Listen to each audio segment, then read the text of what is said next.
Assalamualaikum warahmatullahi wabarakatuh. Waalaikumsalam warahmatullahi wabarakatuh. Yang terhormat Ibu Kepala SDN Negeri 1 Katas dan Bapak Ibu Guru yang sudi untuk hadir pada undangan saya, yaitu tentang forum berbagi dengan teman guru di SD Negeri 1 Katas Kecamatan Sukomoro mengenai tugas saya sebagai calon guru penggerak budaya positif angkatan keempat.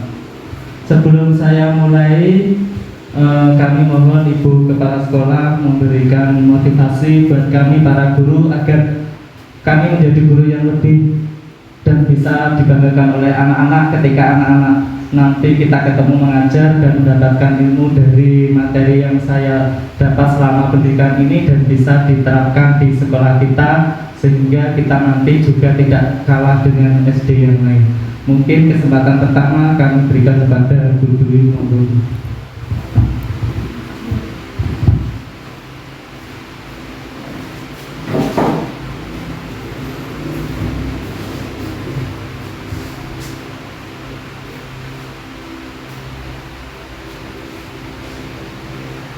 Bismillahirrahmanirrahim. Alhamdulillahirabbil alamin. Wassalatu wassalamu ala asrofil anbiya'i wal mursalin Sayyidina Muhammadin wa ala alihi washabihi ajma'in. Amma ba'du. Bapak Ibu sekalian saya hormati, pertama-tama adalah kita mengajarkan puja dan puji syukur kehadirat Allah Subhanahu wa taala bahwa pada pagi hari ini setengah siang kita telah diberi kesehatan sehingga kita dapat bertemu di ruangan ini dalam keadaan sehat walafiat. Amin. Tak lupa selawat serta salam kita aturkan pada junjungan kita Nabi besar Nabi Muhammad SAW yang telah memberikan petunjuk kepada kita semua untuk menuju ke jalan Islam, dan kita nantikan syafaat beliau mulia nanti.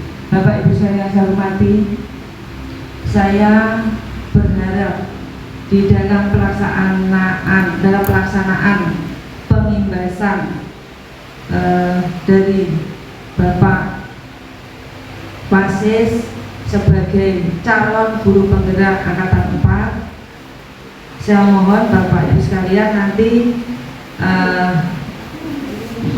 mendengarkan atau mencermati apa yang disampaikan sehingga Bapak Ibu sekalian bisa memahami apa yang disampaikan untuk selanjutnya dikembangkan atau diterapkan di kelas masing-masing.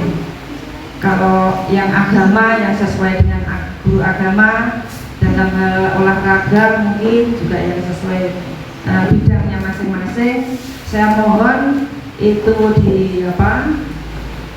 dilaksanakan. Marilah kita bersama-sama juga saling artinya saling komunikasi. Seandainya di daerah kita itu yang unggulannya apa, jadi budaya kebaikan apa yang marilah kita bersama-sama dulu untuk bersatu, istilahnya menyatukan pendapat. Jadi semakin meningkat, kita tidak bisa langsung semua kita melaksanakan. Jadi lebih meningkat lagi sedikit tapi pasti untuk menuju lebih baik. Nah, contohnya kalau saya pernah mengikuti waktu Pak Kasis di Lokakarya itu, pembiasaan yang kita alami orang-orang generasi yang dulu kalau ketemu lewat di depan Bapak Ibu guru itu pasti menunduk. Nah, untuk hal seperti itu sekarang itu sepertinya tidak ada apa langkah untuk anak kita, karena memang budaya sekarang sudah lain dengan budaya dulu. Untuk itu pemerintah juga menginginkan bahwa budaya yang baik, budaya positif itu marilah kita tanamkan lagi untuk anak-anak didik kita. Selain contoh-contoh itu juga untuk keagamaan kita bisa melaksanakan kebiasaan, contohnya sholat duha itu kebiasaan, nanti bisa digilir dari kelas per kelas-kelas karena musolanya tidak mungkin kalau bersama-sama dan lagi menyita waktu. Nah, untuk guru kelas juga demikian, saya mohon selalu memberikan motivasi kepada putra putrinya dalam hati anak didiknya untuk selalu mengingatkan budidaya tersebut harus ditanamkan dan ditanamkan dalam hati sehingga merasa terbiasa. Kalau pembiasaan itu kan biar terbiasa. Kalau sudah terbiasa itu akan lebih enak. Tapi pertama-tama memang terpaksa, harus dipaksa. Kalau sudah dipaksa, anak-anak akhirnya bisa terbiasa. Nah, itu yang juga diharapkan oleh pemerintah bahwa budaya yang baik maka kita tanamkan lagi karena itu merupakan penerus generasi bangsa ini untuk selalu membawa budaya kita sendiri. Jangan banyak mengadopsi dari luar saja, namun kita tetap harus bisa memegang budaya kita yang sangat baik. Bapak Ibu sekalian yang saya hormati, mungkin nanti disampaikan oleh Bapak Wasis lebih detail lagi, bukan mungkin, nanti akan disampaikan oleh Bapak Wasis oleh Bapak Wasis lebih detail lagi. Untuk itu saya hanya mengharapkan dan marilah kita bersama-sama untuk memajukan sekolah kita, jangan sampai kalah dengan sekolah-sekolah yang lain, karena kita punya guru penggerak walaupun bukan sekolah penggerak, namun kita sudah punya guru penggerak.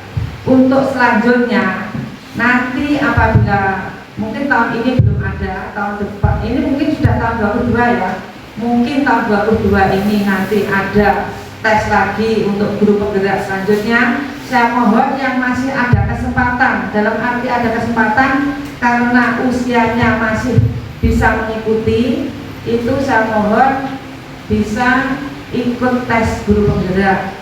Jadi sekolah kita biar lebih banyak guru penggerak, lebih baik dan lebih maju lagi. Karena apa saya seperti ini?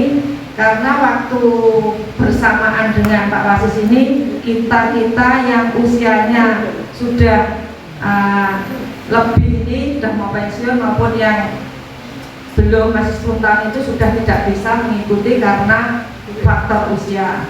Nah, saya mohon yang masih muda-muda seperti Pak Yasin, Bu Ani, Bu Indah, nanti mungkin kalau sudah melimpah ke GTT karena sekarang masih PTT sama guru-guru yang lain yang masih usianya masih muda, saya mohon untuk selalu aktif melihat SIM PKB ya, lewat SIM PKB mungkin itu nanti untuk apa-apa yang mestinya bisa kita ikuti untuk memajukan sekolah ini. Saya kira Bapak Ibu sekalian saya hormati, demikian dari saya. Wassalamualaikum warahmatullahi wabarakatuh. Terima kasih atas pesan-pesan yang disampaikan kepada kami. Bapak Ibu guru yang saya hormati, hari ini saya akan membebaskan beberapa materi yang sudah saya terima selama mengikuti pendidikan sebagai calon guru penggerak, dan akan saya rangkum dalam PPT.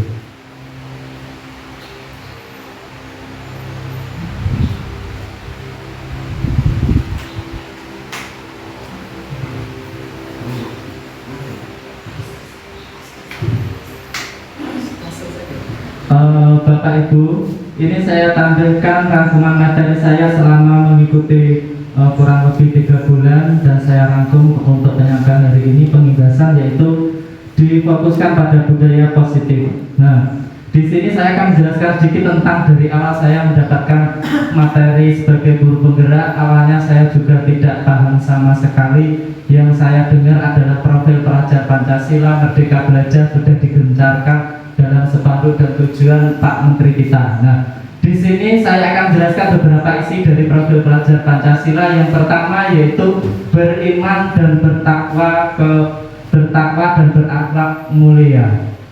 Di sini bisa kita terapkan nanti di sekolah kita.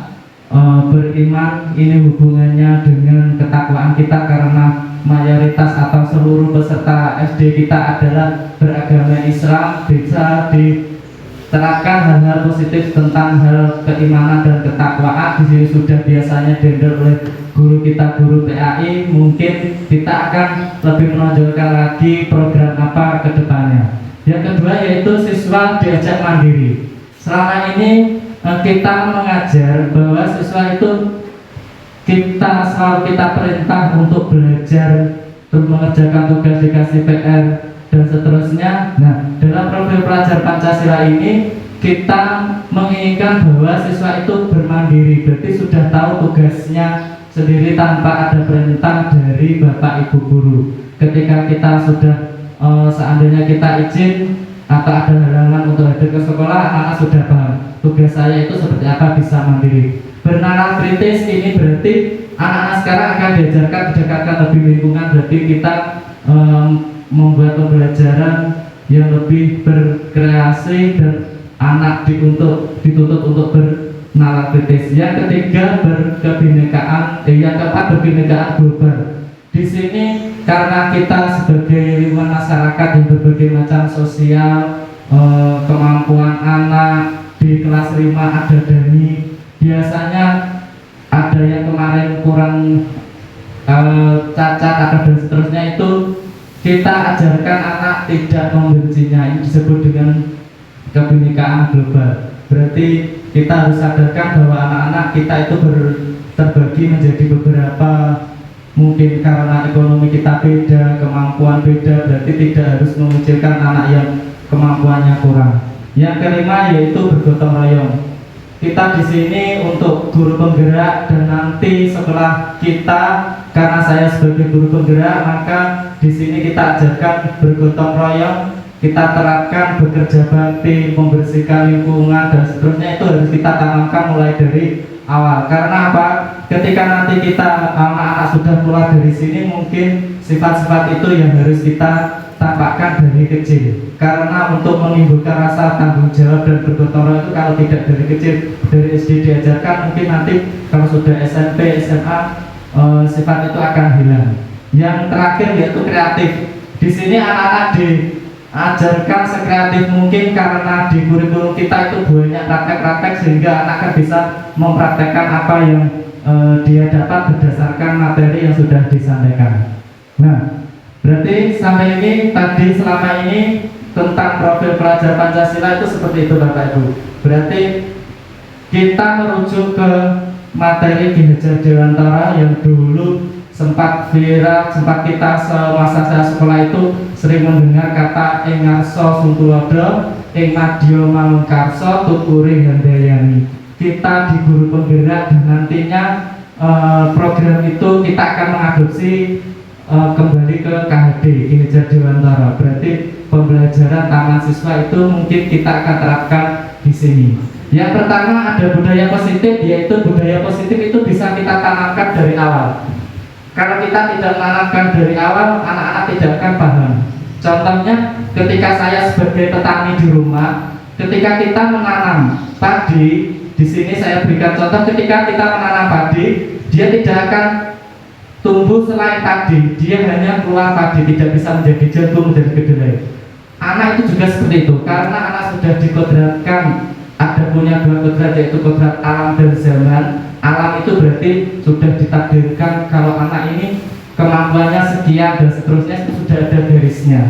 Kita sebagai pendidik hanya bisa menebalkan garisnya saja, tidak membuat garis baru. Seandainya anak tidak bisa pelajaran matematika, kita paksa buat garis jalur baru, itu pun tidak akan bisa.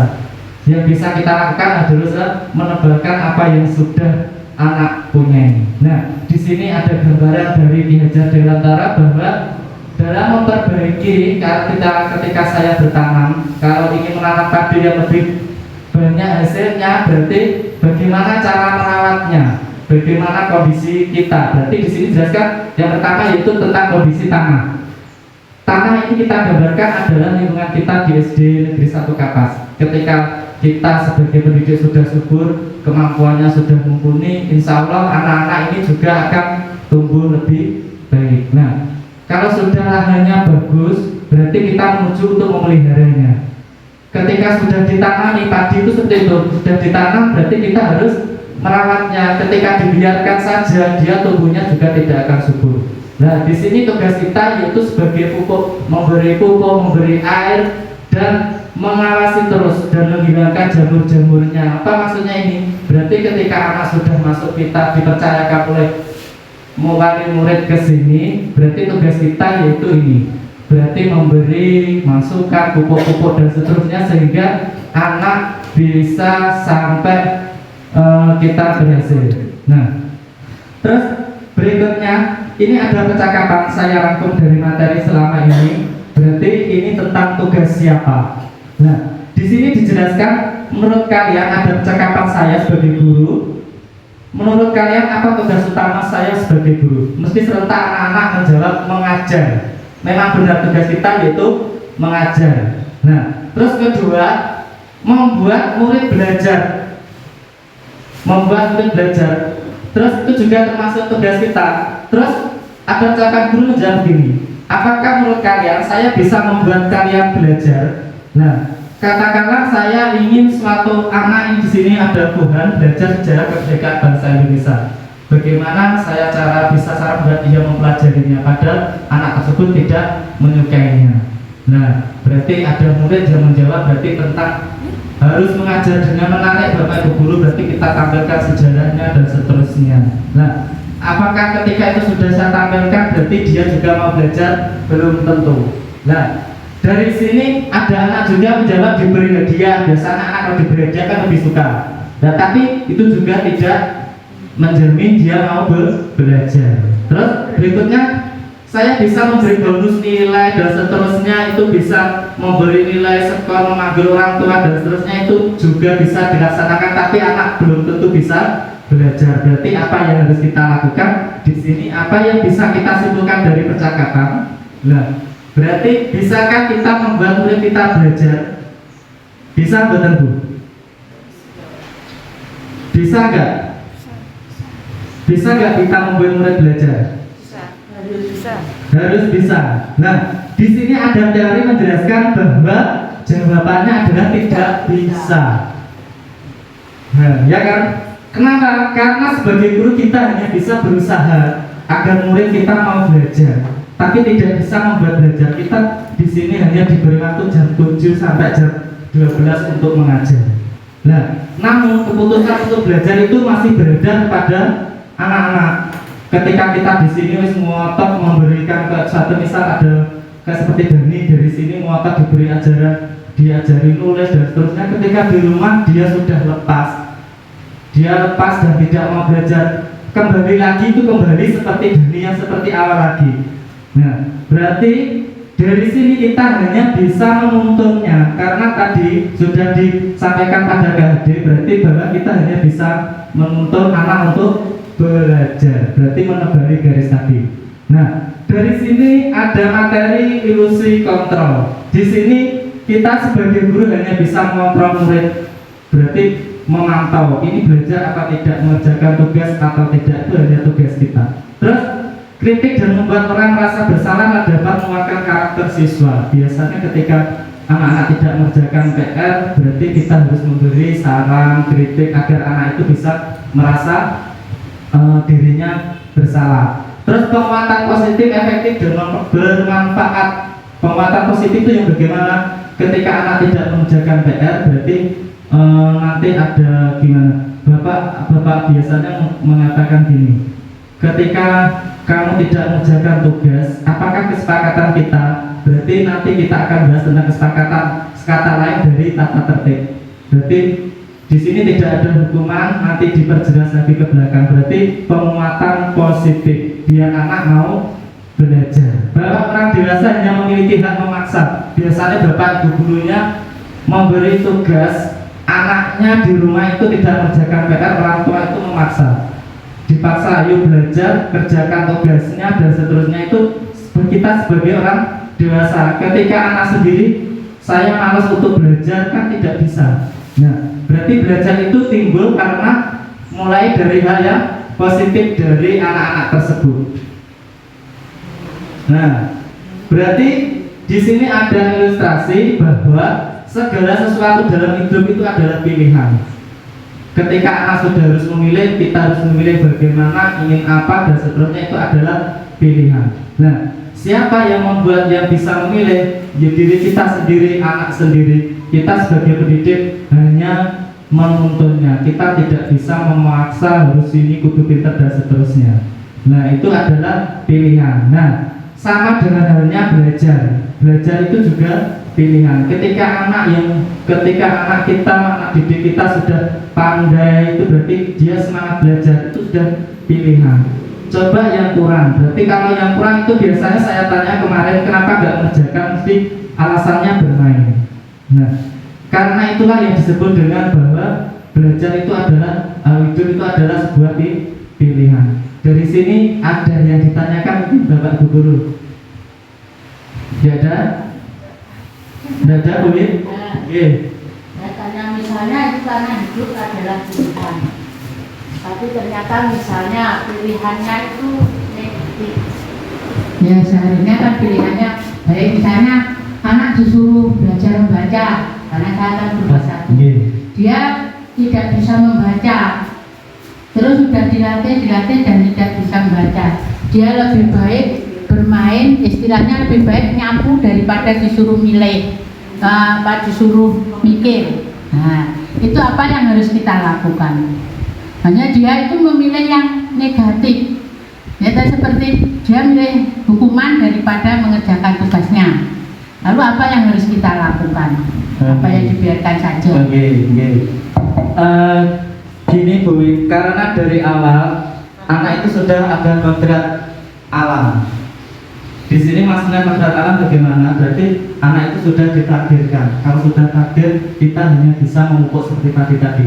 Berarti ketika anak itu harus hanya memilih yang negatif, senangannya bersih-bersih, berarti harus kita tingkatkan kemampuannya itu. Ketika kita paksa harus belajar pun, membaca pun, dia tidak akan mampu. Nah, caranya gimana? Kita harus mengajarkan cara belajarnya itu sedikit. Kalau dia sudah berhasil, kita beri sebuah imbalan atau sebuah nilai atau apa hadiah. Nah, tapi kita jangan menghilangkan kesenangannya. Berarti kesenangannya kan disuruh belajar lebih baik nyapu dan seterusnya. Itu juga merupakan sebuah pengalaman pendidikan. Karena untuk belajar menyapu pun itu sebenarnya sangat susah bagi anak-anak. Berarti diperbolehkan. Berarti ketika anak itu sudah selesai dengan kasih tugas, sudah bisa, jangan dipaksa banyak duit. Berarti rutin, positif, rutin diberi masukan, diberi motivasi dan seterusnya. Nah, ketika sudah anak mulai ada perubahan sedikit demi sedikit, biar tetap dilaksanakan kesukaannya. Ketika kita memotong kesukaannya, dia tidak akan mau. Mesti tetap milih, lebih baik saya nyapu karena saya kalau belajar ini dimarahin, diselain dan seterusnya. Terus nanti Bu. Ya, terima kasih. Berarti kita tetap harus mengontrol istilahnya. Nah, iya. Nanti kita ada teori kontrol sebagai apa gitu. Berarti apa itu harus kita gimana? Kita telaten istilahnya. Iya. Kita sebagai pendidik tidak harus anak harus belajar. Belajar itu banyak Bu. Belajar untuk hidup. Contoh berarti kita anak harus mengajarkan cuci tangan, pakai baju, itu juga sudah termasuk belajar. Tidak harus sebuah materi membaca, menulis seperti itu Bu. Tapi kalau misalnya sudah dilatih, sudah dia usaha, terus dia tetap tidak bisa. Nah, kita kembali tadi karena anak itu sudah ada kodrat alamnya. Berarti kita sebagai guru atau pendidik hanya bisa memberi masukan sedikit demi sedikit budaya positif. Mungkin insya Allah semoga anak itu bisa berubah untuk kedepannya. Ya sudah, terima kasih atas jawabannya. Nah, dari pertanyaan itu sebenarnya nanti dibahas tentang teori di sini ada. Dikarenakan kita tidak selalu hadir untuk melindungi murid kita, berarti di saat-saat saat kritis, takdir mereka tergantung pada kemampuan mereka untuk membuat sebuah keputusan yang baik secara mandiri. Nah, tadi Bu bahwa keputusan untuk belajar itu adalah pangkat tetap berada di diri murid. Nah, kita hanya berharap bahwa kita bisa merubah sedikit demi sedikit, bukan merubah, menebali dan menjalurkan atau membuat budaya positif kepada anak-anak. Nah, terus lanjutnya berarti, nah di sini kita sering melihat spanduk di sini depan juga ada Merdeka Belajar. Merdeka Belajar di sini sebenarnya adalah dipusatkan kepada murid. Nah, menurut Ki Hajar Dewantara, merdeka itu artinya tidak hanya terlepas dari perintah. Yang dianggap merdeka kita lepaskan di kelas, bukan. Berarti merdeka itu kita tetap harus memerintah anak, karena anak usia SD kalau tidak kita perintah, kita tidak arahkan, mungkin dia akan lepas dari jalurnya, gitu. Nah, di sini merdeka itu artinya tidak hanya terlepas dari perintah, akan tetapi juga cakap untuk memerintah diri sendiri. Biasanya anak-anak kecil nyontoh, terutama usia SD, ketika bapak ibu gurunya seperti ini, biasanya 25% itu mesti nyontoh dari bapak ibu guru. Kadang anak saya saja di rumah kalau tak saya ajari sendiri, katanya bapak guru saya tidak seperti ini, harus seperti ini. Nah, itu berarti kan anak itu biasanya pada usia-usia itu hanya percaya kepada orang yang dianggap dia lebih bagus, lebih itu mesti dia ikuti tindakan atau tingkahnya dari situ. Nah, terus di sini Merdeka Belajar berarti kita terapkan, berarti kita tidak harus belajar terus setiap hari, anak-anak disuruh materi, tidak seperti itu, Bu. Kita akan menghadapi kurikulum baru yang di sini adalah Merdeka Belajar. Kita adopsi, berarti Merdeka Belajar itu kita buat pembelajaran lebih menyenangkan. Berarti anak-anak tidak kita paksa. Kalau kita paksa suatu misal matematika, Bu, kalau di puasa pun seperti apa, anak itu tidak akan paham. Dijelas sampai bolak-balik ya tidak paham. Tapi kita sebagai pendidik harus memiliki strategi yang baik untuk anak tersebut. Nah, di sini ada sebuah ilusi, dikarenakan yang bisa mengontrol diri kita itu hanya diri kita sendiri. Nah, kalau kita kontrol, kalau kita seandainya kita saja kalau ingin belanja di sini beli makan, ini kan yang bisa mengontrol kan hanya diri sendiri, bukan orang lain.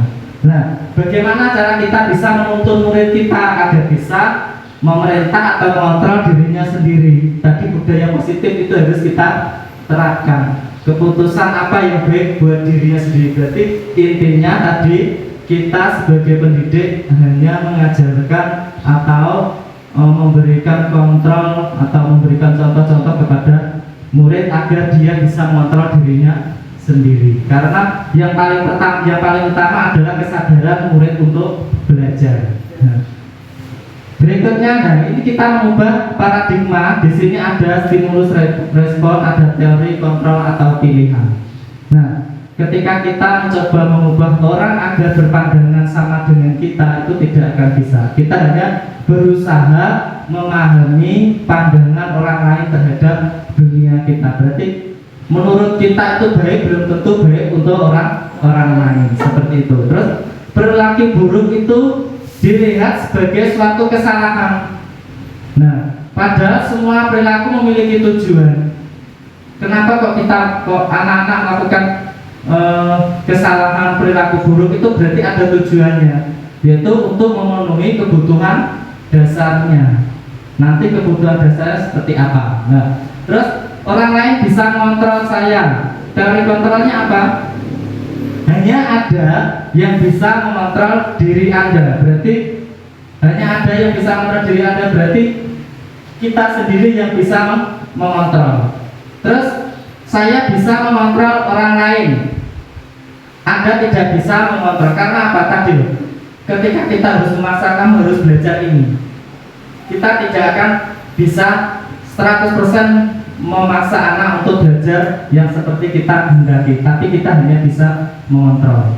Terus berikutnya pemaksaan ada pada saat bujukan gagal. Berarti anak-anak biar mau belajar kan biasanya nanti tak kasih nilai sekian, nanti bagus, tak kasih hadiah. Nah, Terus kolaborasi dan konsensusnya menciptakan pilih-pilihan baru. Berarti anak-anak ketika diberi tugas berarti harus memilih, ada pilihan-pilihan yang telah ditentukan mereka. Nah, model berpikir menang atau kalah. Terus model berpikir menang-menang. Di sini apa maksudnya? Karena anak-anak biasanya di usia kecil, aku kudu menang. Kudu menang dalam hal apa? Berarti banyak, ada hal yang positif dan ada hal yang negatif, tergantung pada mereka. Nah, menghindari rasa sakit tadi berarti untuk menuntut murid yang memiliki motivasi berlaku untuk pemenuhan diri pribadi. Berarti murid itu ada kebutuhan dasar untuk memenuhinya. Berarti di sini ada yang pertama yaitu menghindari rasa sakit. Berarti faktor dari ekstrinsik. Contohnya bagaimana? Ketika anak melompat, dia sudah membuat ancang-ancang yang jauh biasa nanti tidak jatuh. Berarti itu sudah termasuk menghindari dari faktor luar. Terus mengharapkan penghargaan dari orang lain. Karena apa? Anak biasanya itu berlaku atau bertingkah itu karena ingin dihargai oleh orang lain. Yang ketiga, faktor dari diri sendiri, berarti pemenuhan diri pribadi. Nanti ada beberapa contoh. Nah, semua perilaku memiliki tujuan, berarti tujuannya apa itu harus kita tahu. Terus memenuhi kebutuhan dasar manusia. Di sini ada tabel seperti itu. Yang pertama yaitu kebutuhan dasar manusia. Yang pertama yaitu bertahan hidup. Bertahan hidup berarti terasa keselamatan, keamanan, rasa aman tadi, kesehatan, memiliki keturunan, itu merupakan kebutuhan dasarnya. Terus yang kedua, cinta dan kasih sayang atau diterima, itu kebutuhan dasarnya. Contohnya keintiman, keanggotaan, keterhubungan dan hubungan. Terus kebutuhan yang lain yaitu tentang kesenangan, itu berada di kanan kirinya. Kebutuhan dasar itu berada di tengah. Nah, di sini ada kesenangan. Berarti anak-anak itu biasanya melakukan sesuatu itu ada rasa senangnya atau bangga. Di sini ada hiburan, kegembiraan, bisa tertawa dan belajar, itu adalah sebuah kesenangan. Terus penguasaan berarti ketika anak merasa pandai, dia loh aku bisa, saya berprestasi. Itu adalah contoh penguasaannya. Terus kebebasan di sini yaitu merdeka berarti bebas, kreativitas, merdeka tadi, dia tidak akan mau dipaksa untuk seperti yang kita harapkan sepenuhnya. Nah, dari teori itu setiap manusia mempresentasikan kebutuhan dasar mereka secara berbeda. Berarti ketika anak melaksanakan kesalahan mesti ada alasan tertentu. Dasarnya berarti tingkatnya berbeda-beda pula. Ketika perlu memahami kebutuhan dasar murid agar bisa mengetahui dan menuntut mereka dengan tepat. Berarti kita harus tahu dulu kebutuhan dasar mereka apa. Ketika mereka susah disuruh atau sering mengganggu, biasanya dia merasa bangga kalau temannya itu merasa kesakitan, terus nangis dan seterusnya. Itu berarti kebutuhan ada merupakan kesenangan.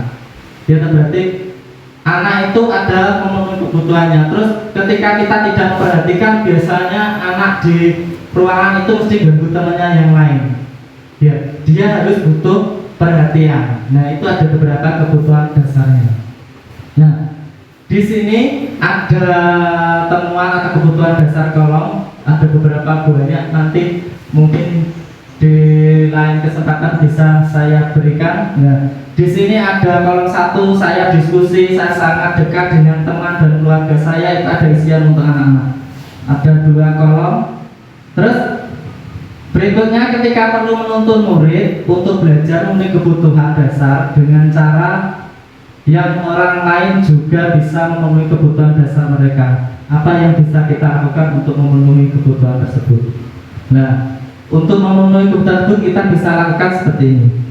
1. Yang manakah yang sering Anda lakukan kepada murid Anda? Berarti ini sudah masuk ke ranah kita sebagai pendidik ya. Bapak Ibu guru, berarti yang manakah yang sering kita lakukan pada murid? 1. Memujinya,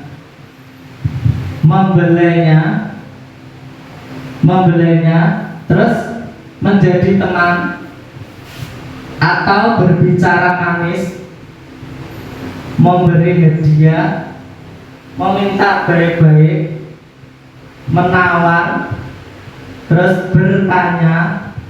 Berarti ada sekian pertanyaan ini mungkin sering kita lakukan, berarti memberi alasan, menyampaikan alasan logika. Dari sini yang paling sering dilakukan yang mana Bapak Ibu Guru? Yang paling sering dilakukan di nomor 1, 2, 3 jadi teman, terus 4 berbicara manis, 8 bertanya, terus 9 memberi alasan, terus berhadiah. Ya, hadiah di sini nggak harus berupa barang ya, berarti berupa pujian dan juga termasuk hadiah. Terus mengeraskan suara, ada yang sudah mengeraskan suara karena apa? Ketika anak kita harus tegas, berarti tidak harus jahat, berarti mengeraskan suara itu harus tegas. Kenapa? Ketika anak diperintah itu biasanya mesti mendengarkan yang lainnya, berarti kita harus suaranya harus agak kita tinggikan. Mungkin ada yang ramai, jangan ramai, berarti agak tinggi, dia mesti akan langsung konsentrasi kepada kita. Terus melakukan kekerasan, membuat rasa bersalah, membuat anak rasa bersalah, ada. Nah, nanti ada ini pembahasannya. Nah, berarti usaha kita untuk mengontrol kita, berarti apakah harus kita memaksa? Tidak. Nah, di sini ada 5 posisi kontrol yang bisa kita lakukan. Yang bisa kita lakukan. Yang pertama yaitu mungkin tidak kelihatan. Oh ya. Kita lupa. Gak kelihatan. Berarti 5 posisi kontrol di sini ada 1 yaitu tentang penghukuman. Ada penghukuman dan akan membuat merasa bersalah. Nah, di sini penghukuman biasanya menghardik, nyoneni. Terus berikutnya yaitu apa berarti? Menyakiti atau menyindir itu sudah juga merupakan suatu hukuman. Karena nanti anak itu akan selalu ingat. Mungkin zaman dulu kita sering biasanya menyindir ya, berarti biasa saya juga sudah pernah melaksanakan itu karena menyindir anak itu yang diingat itu kata-kata itu. Nah, tapi yang berbuat yang lebih baik kita lakukan yaitu membuat mereka bersalah. Tadi poin berapa tadi? Itu mungkin jarang kita lakukan. Nah, di sini mereka belajar atau budaya positif itu kita buat anak merasa bersalah. Ketika dia sudah merasa bersalah, mungkin dia selalu ingat akan memperbaiki tingkah lakunya. Di sini bagaimana kita bisa mengatakan seharusnya kamu tidak seperti ini anak-anak. Ibu atau bapak saya kecewa karena kamu saya beri kepercayaan, kamu tidak memanfaatkan kepercayaan tersebut. Nah, kita posisi kontrol selanjutnya yaitu tentang teman. Berarti membuat alasan untuk muridnya. Membuat alasan bagaimana? Ketika anak dulu telat, suatu misal contoh ada anak telat, kita harus memberi alasan biar anak itu tidak merasa aku dimarahi, aku diberi sanksi. Berarti kita buat alasan bagaimana? Dulu saya juga sama seperti kalian, pernah melakukan hal yang sama, pernah telat, pernah tidak mengerjakan PR. Tapi kan harus ada alasan. Tapi saya tidak selalu melakukannya. Saya bisa merubah perbuatan tersebut sehingga anak itu merasa ada temannya. Berarti di sini berarti termasuk kita sebagai posisi teman, tidak dimuarai langsung. Nyapa kamu kok tadi mengucapkan meja ini harus diganti, sebenarnya itu tidak boleh. Nah, terus teori berikutnya hanya sebagai pemantau. Ketika kita sudah memberi kepercayaan kepada murid, kita sebagai harus memantau apakah anak ini ada perubahan atau tidak. Kalau sudah ada perubahan, berarti kita harus tingkatkan lagi pemantauannya. Sebagai manajer, berarti kalau sebagai manajer di sini mengajukan pertanyaan-pertanyaan. Itu kemarin saya dengan dibantu Bu ini juga sudah membuat seperti posisi kontrol ini. Ketika anak melakukan kesalahan itu kita harus sebagai apa? Nanti ada videonya, lain waktu saya kasih tahu videonya. Terus yang kedua, ketika kita menjadi posisi kontrol, berarti kita guru itu apa yang kita katakan. Di sini ada, di atas ini motivasinya identitas gagal, kontrol dari luar. Yang kedua, identitas berhasil dan sukses, kontrol dari luar juga, berarti kita. Terus yang keempat, identitas berhasil dan sukses, kontrol dari diri, berarti kita yang mengontrol dan itu adalah posisi dari luar. Nah, ini terjadi yang kedua, bahwa sebaiknya kita mengatakan, guru berkata, kalau kamu tidak melakukan, awas ya rasakan. Ini biasanya sering keluar itu juga merupakan hukuman. Nanti saya hukum sekian-sekian, itu adalah merupakan hukuman. Ada kata awas dan seterusnya. Nah, dia akan nanti suatu misal nanti akan berbuat lagi, dan dia akan lebih tingkah lakunya akan lebih parah, karena tadi sudah sering kita mendengarkan kata-kata yang seperti itu. Nah, ya berarti apa yang harus kita lakukan? Berarti buat mereka bersalah ada, kamu seharusnya sudah tahu. Kalau telat, satu misal kalau telat sekolah itu kita sudah melanggar tata tertib. Kalau kita membuang sampah sembarangan juga melanggar tata tertib atau kesepakatan di sekolah kita. Berarti buat mereka bersalah. Nah, terus bagaimana ketika kita sebagai teman? Berarti ayo lakukan demi ibu, ayo lakukan demi ibu, atau ayo lakukan demi bapak, agar saya merasa bangga. Nah, ketika kita sebagai guru hanya memantau, berarti apa yang kita katakan? Apakah peraturannya? Berarti sebelum kita seharusnya kita itu pada awal masuk pertama anak kenaikan kelas itu membuat kesepakatan. Di sini istilahnya kesepakatan itu hampir sama dengan tata tertib. Berarti kesepakatan itu dibuat bersama dengan murid. Berarti ketika membuat kesepakatan sebelum mulai pelajaran, berarti murid itu mengatakan sendiri. Seharusnya contoh, berarti dilarang, jadi kita tidak memaksa. Murid yang mengatakan sendiri. Mungkin nanti ketika awal ajaran baru, nanti saya akan menyiapkan kolom-kolomnya, Bapak Ibu guru nanti bisa diisi dan ditempel di kelasnya masing-masing. Berarti kesepakatan kelas bisa beda dengan kalau tata tertib itu sudah ada di sekolah. Di sekolah itu sudah ada tata tertib dan sudah dipasang. Nah, kita buat kesepakatan sendiri per kelas, berarti anak-anak sendiri yang mengatakan. Misalnya selama ini saya ke anak-anak suatu misal tidak mengerjakan tugas. Anak-anak sendiri akan menjawab. Ketika kamu tidak mengerjakan tugas, berarti apa yang harus dilakukan? Bagaimana kesepakatannya? Jadi anak-anak langsung menjawab, kita harus mengerjakan 2 kali misalnya. Kita harus mengerjakan di luar. Nah, ketika anak melanggar peraturan itu, dia akan sadar sendiri. Saya tidak mengerjakan PR, berarti saya harus mengerjakan 2 kali atau mengerjakan di luar kelas. Nah, terus berikutnya hasilnya bagaimana? Kalau kita beri hukuman awas tadi, terus kata-kata yang keras tadi, anak mesti cenderung apa? Memberontak, bener nggak Bu? Mesti memberontak atau menjawab terus dimarahi. Nah, bagaimana ketika dia merasa bersalah apabila dia melakukan hal yang sama?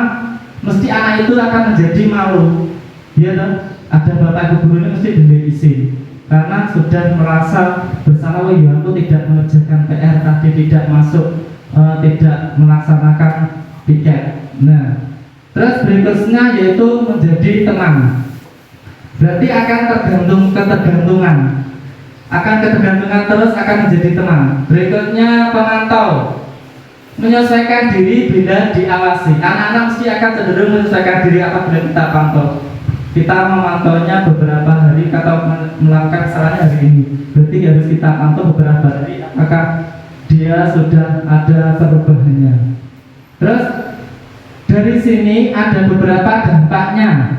Kalau dampaknya di sini dari 5 posisi kontrol ini yang nyata, yaitu ketika apa yang terjadi pada murid apabila kita sudah melaksanakan 5 posisi kontrol itu, yaitu yang pertama ketika penghukuman, berarti ketika kita beri hukuman berarti mereka akan merasa mengulangi kegiatannya yang sama. Terus bagaimana jika kita membuat mereka bersalah? Kalau mereka membuat bersalah, berarti dia akan merasa rendah diri. Oh iya, saya malu ketika melakukan kesalahannya. Dari 5 posisi kontrol ini, adakah yang ditanyakan oleh Bapak Ibu Guru? Adakah? Tidak ada. Kalau tidak ada, di manakah posisi Anda? Tadi nomor 1 tadi sebagai apa tadi? Di manakah posisi Anda? Penghukum, membuat bersalah, atau teman, atau pemantau, atau manajer? Nah, ini 1, 2, 3, 4, 5 tadi, 5 posisi kontrol tadi. 2, 3, 4, 5. Berada di mana? Sebagai teman? 2, 3, 4. Sebagai teman. Terus 3. Nah, 2, 3. 2, 3 berarti sebagai teman dan membuat mereka merasa bersalah. Nah, di sini posisi kontrol yaitu untuk membantu murid memiliki motivasi dalam diri. Yang terdiri yaitu berarti ketika kita memberikan posisi kontrol kepada murid, ada patuh pada aturan, itu termasuk monitor. Terus kalau manajer berarti disiplin diri. Nah, apa yang kita bisa lakukan? Berarti guru ada peraturannya. Terus apa yang kamu lakukan? Apa konsekuensinya ketika anak melakukan kesalahan? Terus apa akibatnya kamu sekarang? Ketika anak itu melakukan kesalahan, berarti apa akibatnya kamu sekarang? Nah, berarti Bapak Ibu Guru bisa mengatakan apakah kita yakini tentang, berarti suatu misal dalam menjaga tugas tadi ya. Berarti apakah yang kita yakini tentang kesepakatan kelas kita? Berarti ketika tidak mengerjakan tugas itu harus bagaimana? Itu bisa membantunya. Terus apa nilai kebajikan kelas kita? Berarti kelas kita itu memiliki unggulan kebaikan seperti apa? Bagaimana bisa kamu melakukan dengan lebih baik? Berarti kita buat mereka bisa berubah lebih baik lagi. Nah, di sini ada perbedaannya, yaitu perbedaan tentang hukuman dan konsekuensinya. Ini materi saya sebenarnya adalah materi kurang lebih berapa ini? Untuk budaya positif saja 1 bulan. Saya mendapatkan materi 1 bulan, tentang produk belajar Pancasilanya 1 bulan, terus revisi dan isi guru penggerak 1 bulan. Ini saya sampaikan minimal nanti 1 jam untuk materi 1 bulan. Nah, di sini ada hukuman. Berarti kalau hukuman ini suatu yang menyakitkan harus terjadi. Biasanya ketika kita menghukum anak, biasanya disuruh lari dan seterusnya, itu merupakan hukuman. Nah, kalau konsekuensinya itu mesti harus terjadi. Mereka apa? Kalau sudah melakukan kesalahan mesti ada konsekuensinya. Yang berikutnya adalah membuat anak sakit kalau hukuman. Nah, kalau konsekuensi berarti merasa tidak nyaman dalam jangka waktu yang pendek. Yang berikutnya yaitu tentang kalau kita menghukum berarti harus dipaksa, ya Bu. Harus dipaksa. Nah, kalau konsekuensi hanya ada stimulus dan tanggapan, berarti ada rangsangan dan tanggapan dari anak. Terus konsep diri yang buruk, berarti ketika kita menghukum mesti anak selalu ingat. Suatu misal apabila kita hukum anak di pemanasan di lapangan, dia akan selalu ingat, dan sampai besar pun dia ingat bahwa pernah dihukum di lapangan, di panasnya menghadap matahari, itu suatu hukuman itu akan selalu diingat oleh anak. Terus berikutnya yaitu anak belajar untuk mematuhi peraturan. Konsekuensinya ketika memberikan suatu hukuman, berarti apakah anak belajar untuk mematuhi peraturan? Mungkin tidak akan terjadi seperti itu. Nah, terus yang terakhir yaitu ketika hukuman mesti ada marah, merasa bersalah, terus dipermalukan di depan murid, diterapkan di depan teman-temannya, merasa tidak dihargai dan seterusnya. Nah, bagaimana dengan konsekuensinya? Anak akan merasa kehilangan hak, terus tidak nyaman, biasanya itu terus diwisin-wisin terus sama teman-temannya, terus diasingkan untuk sementara. Biasanya anak-anak ini mesti dipoyoki dan seterusnya. Itu konsekuensinya apabila kita memberi hukuman kepada anak. Nah, di sini ada teori tentang sebuah pendekatan untuk disiplin diri yang menjelaskan tentang memperkuat diri mereka dengan cara memperbaiki kesalahan mereka dan memberi kesempatan kepada mereka untuk menjadi orang yang mereka idamkan. Berarti kita kembalikan ke anak bagaimana apabila kita beri kesempatan seperti apa, anak itu akan menjadi sebuah pilihan. Nah, daripada perilaku untuk menyenangkan orang lain atau menghindari ketidaknyamanan, itu teorinya. Terus bertanya pada diri sendiri. Bertanya pada diri sendiri, tujuannya untuk apa? Kita sebagai pendidik agar murid dapat bertanya kepada diri sendiri, berarti pertanyaan untuk membantu mereka agar memerintah dirinya sendiri. Berarti dalam membuat suatu keputusan. Ya, yang pertama apa yang kita bisa lakukan? Pertanyaannya yang bisa kita gunakan di sini sudah ada. Apa yang kamu inginkan? Berarti ketika anak melakukan kesalahan dan seterusnya itu kita buat kalimat-kalimat ini. Apa yang kamu inginkan? Mesti anak akan menjawab. Terus, kamu ingin menjadi orang seperti apa?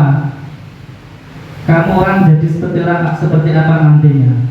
Apa yang kamu lakukan untuk mencapainya? Ketika anak biasa saya tanya mesti kamu nanti akan seperti apa? Mesti pengen jadi dokter, jadi polisi dan seterusnya. Mesti jawabnya hal-hal yang api-api gitu. Berarti mesti seperti itu. Apa yang kamu lakukan untuk mencapainya? Berarti kita kembalikan sebagai motivasi anak. Nah, apakah yang kamu lakukan itu berhasil? Apabila anak sudah ditanya, dia mesti cita-cita, mesti semua api ibu, gak mungkin saya ingin menjadi perampok, gak mungkin, mesti ingin menjadi polisi dan seterusnya. Berarti kita kembalikan apa yang akan kamu lakukan berhasil. Nah, itu akan membuat mereka lebih merasa bersalah. Dan kalau merasa bersalah itu berarti tidak akan mengulangi kesalahan yang sama. Di sini ada restitusi, berarti restitusi itu membuat belajar dari kesalahan anak-anak. Berarti contohnya di sini ada satu saya rangkum adalah bukan untuk menebus kesalahan sebenarnya restitusi itu, namun untuk belajar dari kesalahan. Berarti anak-anak dibuat untuk belajar dari kesalahan. Ketika kemarin tidak mengerjakan PR, berarti kita buat mereka merasa bersalah dan mau dan selalu ingat dan memperbaiki untuk mengerjakan tugas selanjutnya. Yang kedua yaitu memperbaiki hubungan. Biasanya kalau anak melaksanakan kesalahan ini, dia akan merasa takut dengan kita, Bu. Berarti dia mesti menjauh, tidak mau mendekat. Terus anak-anak yang merasa dia merasa bersalah, biasanya duduknya mesti berada di belakang. Ya, duduk mesti milih di belakang daripada di depan kita. Nah, terus yang ketiga yaitu tawaran, bukan paksaan. Berarti ketika anak melaksanakan kesalahan, berarti kita tawarkan. Bagaimana untuk selanjutnya? Apakah kamu akan mengulangi kesalahan yang sama dan seterusnya? Terus yang keempat yaitu keempat di sini menuntun untuk melihat ke dalam dirinya. Berarti anak disadarkan. Mungkin ini kalau di kelas rendah susah untuk diterapkan. Mungkin di kelas rendah susah untuk diterapkan. Yang bisa dilakukan ini saya coba di kelas saya. Di kelas saya ini yang agak susah, tapi saya akan berusaha melaksanakan ini. Ternyata anak-anak itu lebih ingat. Ketika saya masuk ada budaya positif, saya di sini saya terapkan salah satunya membaca. Saya di luar belum masuk kelas jam 7, anak sudah berdoa dan membuka buku. Karena apa? Mereka sudah saya pasrahi untuk belajar bertanggung jawab. Nek pagi ada buku bacaan, kemarin saya tukar-tukar di perpus, berarti setiap 1 bulan saya ijolnya duit sebagai perpus, tak ambil langsung saya taruh di meja, anak-anak saya suruh membaca buku cerita, tidak boleh buku pelajaran. Ini adalah mungkin bisa diterapkan di kelas lain. Terus berikutnya yaitu mencari kebutuhan dasar yang mendasari tindakan. Biasanya anak itu melakukan kesalahan itu ada alasan tertentu. Coba kalau setelah ini kalau ada anak melakukan kesalahan bisa ditanya, apa alasannya kok melakukan seperti itu? Mesti dia akan menjawab. Kalau anak itu menjawabnya mesti jujur. Dia belum tahu usia SD ini belum tahu berbohong itu sangat susah. Terus berikutnya restitusi diri adalah cara paling baik untuk memperbaiki diri. Berarti merasa bersalah itu untuk memperbaiki diri. Fokus pada karakter anak kita cari dan bukan karena karena paksaannya. Yang nomor 7 yaitu tetap fokus pada karakter bukan tindakan tadi. Yang ke-8 kita harus mencari fokus mencari solusinya. Ketika anak melaksanakan kesalahan berarti kita fokus cari solusinya bagaimana. Tadi bukan kesalahan saja, kesulitan belajar. Berarti kita harus fokus bagaimana cara mengatasi dari masalah yang dihadapi anak tersebut. Terus berikutnya yaitu mengembalikan murid yang berbuat salah pada kelompoknya. Biasanya contoh kayak dari kelas 5 itu ketika dia nakal, teman-temannya nggak mau didekati. Mungkin bukan dari di kelas lain pun juga ada seperti itu mungkin. Nah, ketika anak itu sudah nganu koncone, mesti dia gak dibaturi. Biasanya seperti itu. Dia akan lebih baik menjauhi. Kita sebagai pendidik tugas kita mengembalikan lagi biar anak tersebut mau berteman dan bersama-sama. Nah, di sini ada penerapannya, yaitu yang pertama tentang keyakinan kelas. Keyakinan kelas tadi bisa dibuat sendiri dengan bapak ibu guru dan murid-murid. Berarti kalau sudah berkeyakinan mereka akan melaksanakan. Terus segitiga restitusi ini jika tidak sesuai dengan keyakinan kelas, berarti kita terapkan ini. Segitiga restitusi ini saya tampilkan dulu sebelum saya lanjutkan. Di sini ada beberapa peraturan. Selalu kembalikan buku pada tempatnya. Ini kan peraturan, berarti kalau kita di perpus gitu. Terus dilarang mengganggu orang lain. Hadir di sekolah 15 menit sebelum pembelajaran dimulai. Itu peraturan. Dilarang melakukan kekerasan. Terus biasanya ada peraturan tata tertib. Terus dilarang menggunakan narkoba. Bergantian dan menunggu giliran. Itu contoh-contoh peraturan. Nah, bagaimana keyakinan kelas yang bisa kita buat? Yaitu apa, kalau pada tempatnya berarti kita mengajarkan tentang tanggung jawab. Terus jangan mengganggu orang lain. Berarti kita mengajarkan tentang menghormati orang lain dan dirinya sendiri. Hadir berarti komitmen. Terus dilarang melakukan kekerasan, berarti demi keselamatan bersama. Dilarang menggunakan narkoba, berarti itu keyakinannya berarti untuk menjaga kesehatan kita. Bergantian atau menunggu giliran, biasanya anak sebelum masuk kan berarti kita bisa bariskan di depan, itu bergantian. Diusahakan anak diajarkan budaya antri. Gunakan masker, berarti tentang kesehatan atau keselamatan. Berjalan di kelas atau di koridor, berarti juga termasuk keyakinan adalah keselamatan. Di sini ada segitiga restitusinya, Bu. Berarti itu ketika anak melakukan hal-hal itu tidak ada tujuannya. Di sini bagaimana kita membuat anak itu lebih merasa dia itu tidak dikucilkan ketika melakukan kesalahan. Berarti kita harus melakukan tindakan dulu. Di sini disajikan segitiga restitusi. Yang pertama menanyakan keyakinan. Kalau anak melanggar ke peraturan kelas, berarti keyakinan kelas, berarti kita tanyakan dulu. Validasi tindakan yang salah, berarti validasi itu berarti mencari tindakan yang salah. Terus menstabilkan identitas, berarti ketika sudah dia punya teman stabil identitas tadi, berarti kita sebagai guru memberi contoh. Dulu bapak guru juga pernah melakukan hal yang sama, itu merupakan penstabilan identitas. Nah, di sini kita bisa terapkan kalimat-kalimat ini.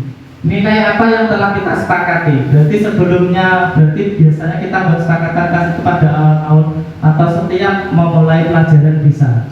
Itu bisa diterapkan segitiga restitusi ini. Dan di sini saya ngomong, ada yang ditanyakan betul? Apa sudah ngantuk? Ngantuk, nggih. Ada yang ditanyakan? Pak Deta ada yang ditanyakan, Pak? Sambil lalu.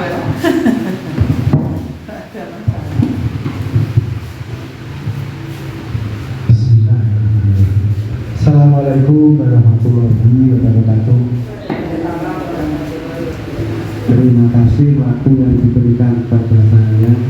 Secara pribadi saya tadi sudah mendengarkan apa yang dijelaskan oleh Bapak Nasir selaku guru penggerak di SDN 1 Kapas. Dan secara pribadi juga saya akan melaksanakan apa yang telah disampaikan. Mudah-mudahan saya mewakili Bapak dan Ibu Guru nanti juga akan melaksanakan di kelasnya masing-masing. Namun demikian, setelah mendengarkan penjelasan tadi, ada istilahnya unek-unek atau kendala yang saya belum mungkin kelewatan, atau ketika saya mendengarkan, atau memang perlu nanti ada pembahasan, yaitu tentang intinya tadi kan istilahnya kita memberi kontrol kepada anak didik, begitu ya Pak? Nggih, memberi kontrol untuk budaya positif. Nggih. Ya, untuk nilai positif atau dari yang belum dikerjakan, ada yang akan dikerjakan dan lebih baik lagi gitu Pak. Ya? Nggih. Kemudian itu diterapkan dalam pembelajaran setiap hari ya Pak? Nggih, itu bisa dalam pembelajaran, bisa ketika anak melakukan salah, berarti bisa kita terapkan setiap hari Pak. Ya, terima kasih. Kemudian yang menjadi pertanyaan saya, setelah tadi saya amati dan saya otak-atik, ternyata itu nilainya yang disampaikan Pak Asis tadi banyak, mungkin ada yang hampir sama atau memang kebetulan sama, yaitu berkaitan dengan bimbingan konseling Pak. Oke, Pak. Karena kita di sekolah dasar tidak ada guru khusus, maka kita sebagai pendidik harus juga sebagai bimbing konseling juga. Iya. Kan kita kalau maaf Bapak Ibu, kalau kita mau yang PNS mau naik tingkat bimbingan konseling pasti dilihat itu oleh Bu Korwil atau Bu Pengawas. Ya, kaitannya itu tadi seperti memang banyak hal yang hampir berkaitan dengan bimbingan konseling tadi. Karena saya pernah membaca program bimbingan konseling itu tadi juga mengacu kepada banyak yang disampaikan oleh Bapak Asis, yaitu tentang kontrol pada anak, kemudian memberi pendampingan pada anak bila mana anak melakukan hal-hal yang tidak baik. Tentunya kita sebagai guru harus mengarahkan kepada yang lebih baik. Kalau diterapkan dalam setiap hari pembelajaran, yaitu pada bimbingan konseling. Terus yang kedua Pak Asis, maaf, kemarin saya kebetulan di perpustakaan itu membaca buku yaitu tentang teori pendidikan Pak. Kemudian dari apa yang disampaikan Pak Asis tentang forum pribadi yang disampaikan oleh Bapak Ibu guru di SDN 1 Kapas, berkaitan dengan itu tadi juga banyak teori yang disampaikan. Karena setahu saya, sepaham saya sering membaca teori, ada teori pendidikan itu ada dari teori John Locke, ada teori dari Schopenhauer, kemudian ada teori tabula rasa, yang terakhir dari Indonesia itu Bapak pendidikan kita pertama yaitu Bapak Ki Hajar Dewantara yang menjadi acuan dari Bapak Asis tadi, termasuk berbunyi tutpuri helayani ing ngaso sungtulodo ing madya mangun fakso tutpuri helayani itu tadi. Itu termasuk teori pembelajaran Pak Asis ya. Iya Pak. Ini mengarahnya kita sebagai program nanti kita akan mengadopsi, mungkin karena kemarin kurikulumnya juga sudah disinggung-singgung saat saya ada loka karya. Untuk kedepannya kita akan dikembalikan sama Pak Menteri untuk mengambil teori KHD. Berarti untuk semuanya akan dibuat sekolah penggerak nanti, akan diimbaskan seperti itu Pak. Ya. Terima kasih Pak penjelasannya, dan menurut saya tadi sudah paham, insya Allah untuk teman-teman juga Bapak Ibu guru mungkin juga paham, nanti tinggal realisasi pelaksanaan untuk kegiatan pembelajaran di setiap hari di SD kita supaya kita tidak ketinggalan dengan SD lain. Matur suwun. Assalamualaikum warahmatullahi wabarakatuh. Waalaikumsalam warahmatullahi wabarakatuh. Pak, terima kasih atas pengertian dan tambahan penguatannya kepada Bapak Ibu guru yang disampaikan oleh Pak Dirto. Memang kita kedepannya kita akan menerapkan teori-teori ini agar kita bisa mengikuti tuntutan zaman kita.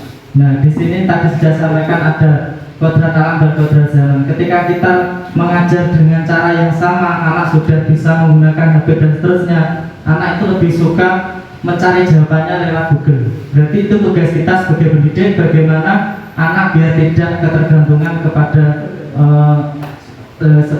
Google dan seterusnya. Berarti kita sebagai pendidik, tugas kita besar yaitu bagaimana anak bisa merasa percaya kepada kita. Nah, terus yang tadi ketika saya lanjutkan restitusi itu berarti ada menstabilkan identitas, tadi sudah saya jelaskan panjang lebar, di sini juga dibahas.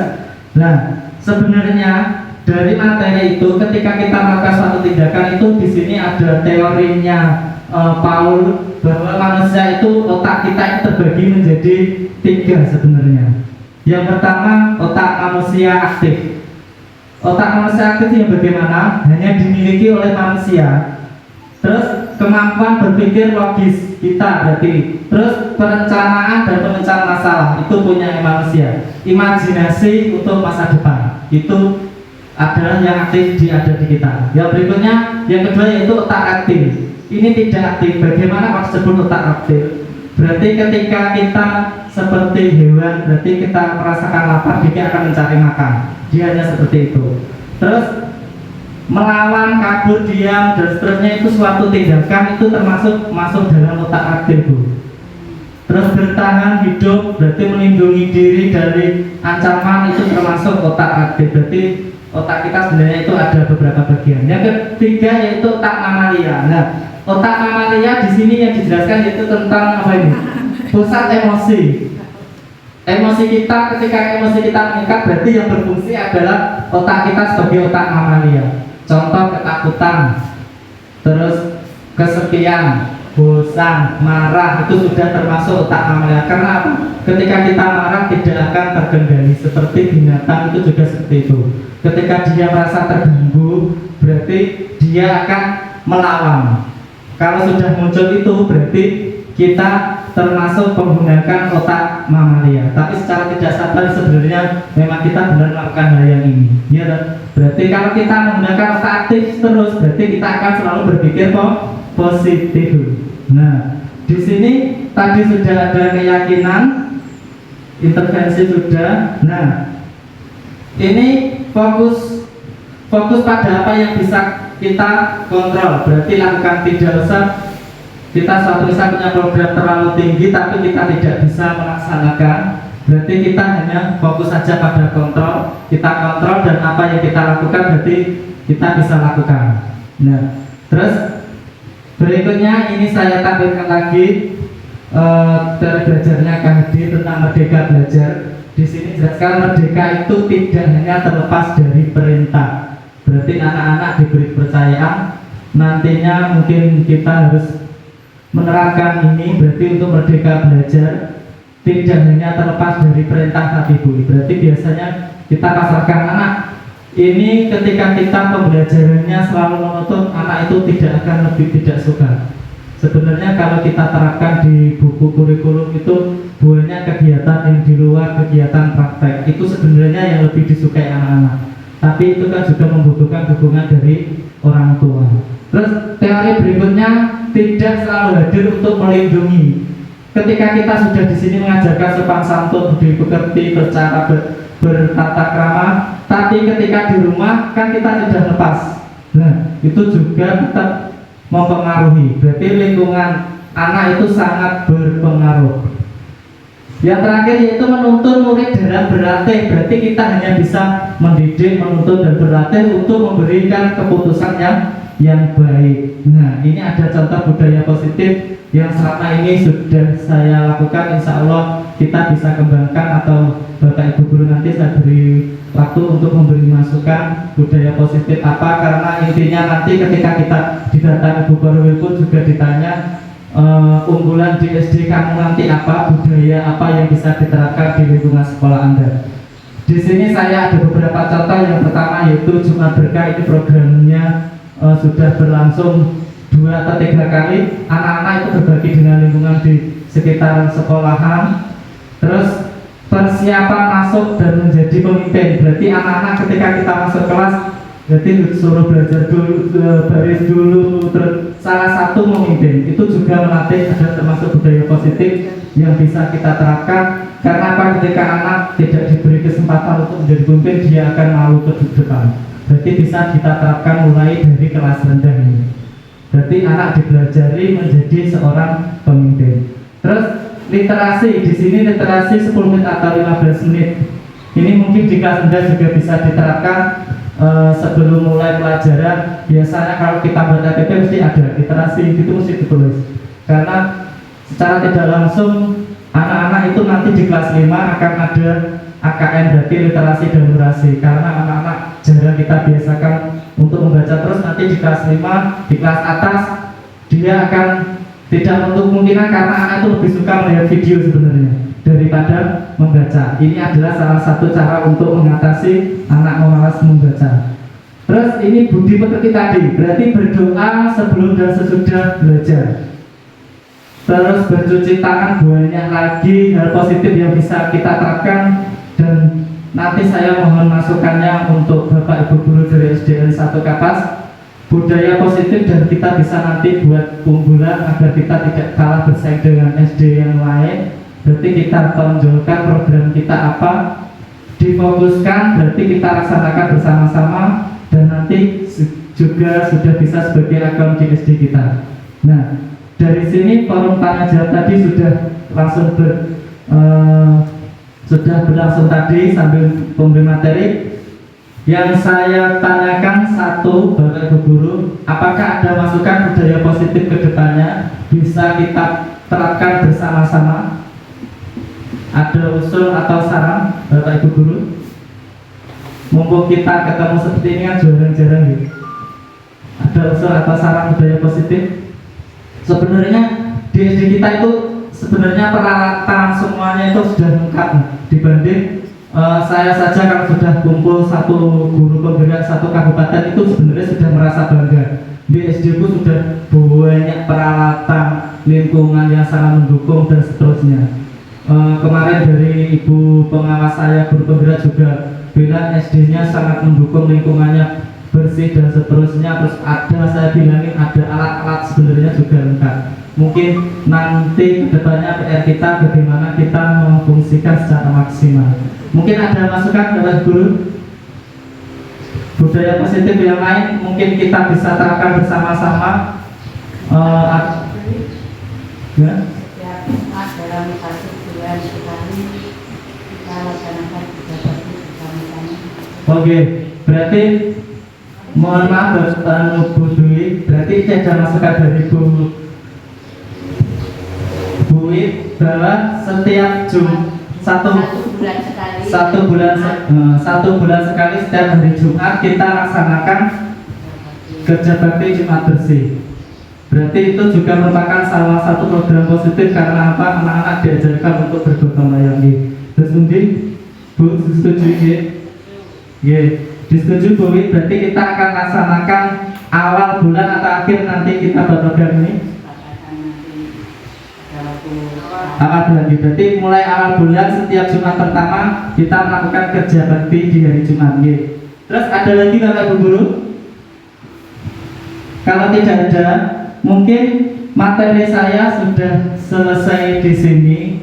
Intinya dari sini kita sebagai pendidik harus bisa berperan menjadi 5 posisi kontrol tadi agar anak dapat menerapkan budaya positif dan berguna bagi bekal mereka untuk hidup di lingkungan luar nanti.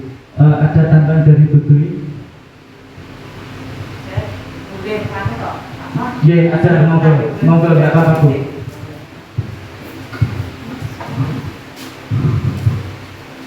Assalamualaikum warahmatullahi wabarakatuh. Saya akan menambahkan sedikit, maksud saya program-program yang saya inginkan dari sekolahan kita itu budaya positif, juga kebiasaan, utamanya untuk keagamaan.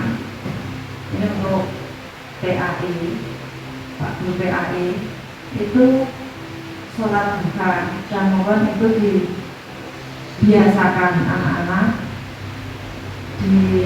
dimulai dari awal bulan juga. Jadi awal bulan ini kan sudah tanggal akhir ya, jadi awal bulan dari saya utamanya.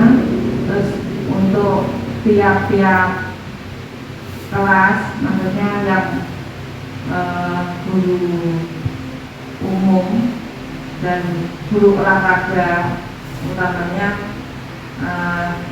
untuk kebiasaan-kebiasaan seperti tadi,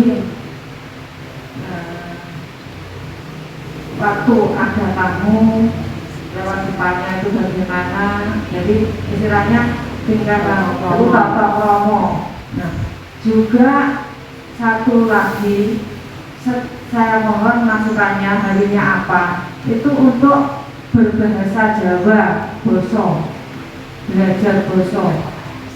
Itu dalam 1 minggu itu 1 saja. Harinya apa? Kita biasakan untuk basa Jawa. Kalau di kelas itu saya melaksanakannya setiap sesuai jadwal. Misalkan jadwalnya bahasa Jawa, yaitu saya memakai bahasa Jawa. Itu kan untuk tiadakan ini supaya bisa menjadi unggulan sekolah, itu dilaksanakan bersama-sama, jadi tidak hanya di jam itu. Jadi dari pagi sampai pulang sekolah satu hari penuh itu bahasa Jawa. Itu. Jadi kita nanti punya unggulan istilahnya berbahasa Jawa tiap hari, atau ditambah lagi setiap 1 bulan sekali dengan memakai pakaian tradisional. Itu nanti mungkin anak-anak juga senang. Setiap 1 bulan sekali 1 kali. Gurunya apa anak-anak? Gurunya pakai pakaian tradisional. Dalam 1 bulan 1 kali. Jadi Itu masukan untuk tapi anak dari saya dan harapan, bukan masukan, bukan harapan dari saya mohon Bapak Ibu sekalian bisa merealisasinya, melaksanakannya. Demikian dari tanda dari saya. Adanya, wassalamualaikum warahmatullahi wabarakatuh. Terima kasih disampaikan pada Bu Dwi sebagai kepala sekolah. Berarti ada masukan Bapak Ibu guru budaya positif yang lain, yaitu menerapkan bahasa Jawa, dan kita diharapkan setiap bulan bisa menentukan dan berpakaian adat bersama. Itu sebenarnya di dalam tema pembelajaran kita juga diajarkan mengenal budaya-budaya zaman dulu, karena sekarang sudah berubah, tidak ada gitu. Semoga kita kedepannya bisa melaksanakan program-program ini dan menjadi unggulan di SD Negeri 1 Katas. Mungkin dari saya cukup sekian penjelasan materi saya selama ini mengikuti guru penggerak. Ada kurang lebihnya saya mohon maaf yang sebesar-besarnya, dan terima kasih atas waktu yang diluangkan di sini, dan saya akhiri. Assalamualaikum warahmatullahi wabarakatuh. Waalaikumsalam warahmatullahi wabarakatuh.